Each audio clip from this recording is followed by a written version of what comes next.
کو حق نہیں شریعت نے دیا کہ ماں باپ کو پریشان کریں کہ ہماری وراثت تقسیم کرو. یہ سب اولاد کو سمجھنا چاہیے، سب بچوں کو، بیٹیوں کو، بیٹوں کو. زندگی میں کوئی حق نہیں دیا. میں پھر بات دوہرا دوں، زندگی میں نہیں دیا. ماں باپ حیات ہیں، کوئی بیٹا کھڑا ہو، نکالو میرا حصہ. کس چیز کا حصہ نکالے؟ کون سے تیری وراثت ہے یہاں پر؟ یہ تو باپ کا ہے، والد کا ہے، وہ زندہ ہے. وراثت مرنے کے بعد ہے. زندگی میں کس چیز کی وراثت؟ زندگی میں کوئی وراثت نہیں ہے. تو اس لیے وہ اولادیں جو اپنے ماں باپ کو بلیک میل کرتے ہیں وراثت کے نام پر، ان کو تو اللہ سے ڈرنا چاہیے، ان کو شرم حیا کرنی چاہیے کہ جو اپنے ماں باپ کو اس عمر میں ستاتے ہیں کہ بس جو بھی ہے یہ بیچ باچ کے مجھے حصہ دو، آپ جانو بقیہ بچے جانے. خدا کا خوف کرو یار. آپ اپنے ماں باپ کو اس عمر میں ستا رہے ہو. تو یہ ہر بچے کو یہ مسئلہ سمجھنا چاہیے. مجھ سے ناراض ہوتے ہیں 2 دفعہ ہو جائیں، میں نے تو شریعت کا مسئلہ بیان کیا، لیکن یہ ہر جوان کو سمجھنا ہے، ہر بیٹے اور بیٹی کو سمجھنا ہے. زندگی میں حق نہیں ہے کہ کوئی اپنے والدین کے سامنے کھڑا ہو اور کہے میرا حصہ نکالو. نہیں، حق شریعت نے دیا ہی نہیں حق کہ یہ کوئی اس طرح کا زبردستی تقاضا نہیں کر سکتا اپنے ماں باپ سے کہ میرا حصہ نکالو. بعض بچے ہوتے ہیں ان کو ماں باپ نے اگر کوئی شادی کے مسئلے میں کچھ کہہ دیا یا کسی اور معاملے میں کچھ کہہ دیا، وہ بڑے سینہ تان کے آؤ ہمارا حصہ نکالو. ہم تو ابھی یہ سب بٹوارے کرو، دکانیں بیچو، گھر بیچو، جہاں جس نے رہنا ہے، کرائے پہ رہنا ہے، ادھر رہنا ہے، ادھر رہنا ہے، وہ جاؤ میرا حصہ نکالو. کوئی حق نہیں دیا ہوا. ماں باپ منع کر سکتے ہیں، کوئی تمہارا حق نہیں. اس وقت کوئی حق نہیں.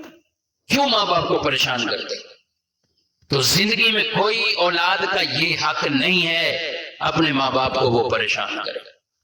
ہاں، ماں باپ چاہیں یا والد جس کا ترکہ وراثت ہے، جس کا مال ہے، وہ چاہے کہ میں زندگی میں تقسیم کروں، یہ شریعت نے والد کو حق دیا ہے. وہ چاہتا ہے وہ دے دے. پھر شریعت نے اس کو کہا ہے کہ تم زندگی میں دینا چاہتے ہو، اب تم تقسیم کر دو.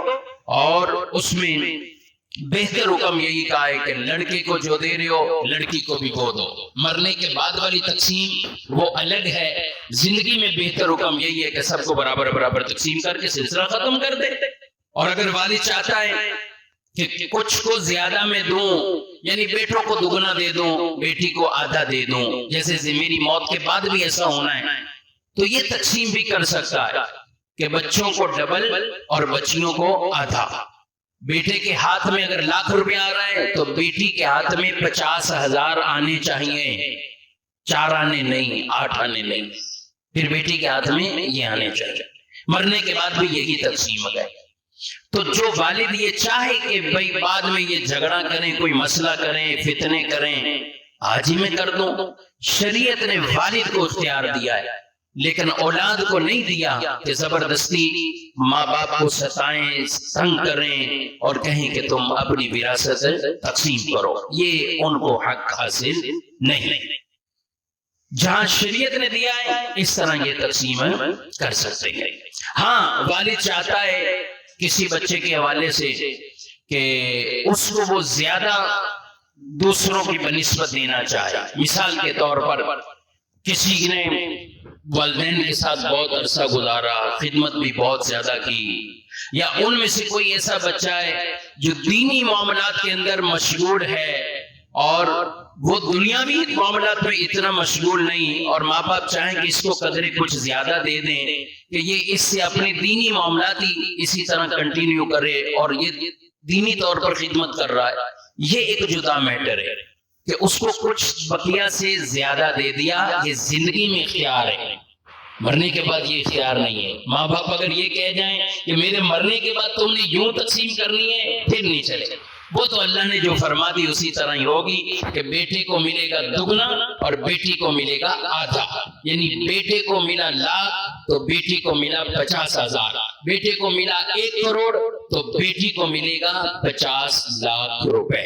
یہ پھر تقسیم یہ مرنے کے بعد بچوں کے درمیان پھر یہ وہ تقسیم ہے، اس میں کوئی رد و بدل نہیں ہوگا۔ تو یہ ٹو دا پوائنٹ بات ہے۔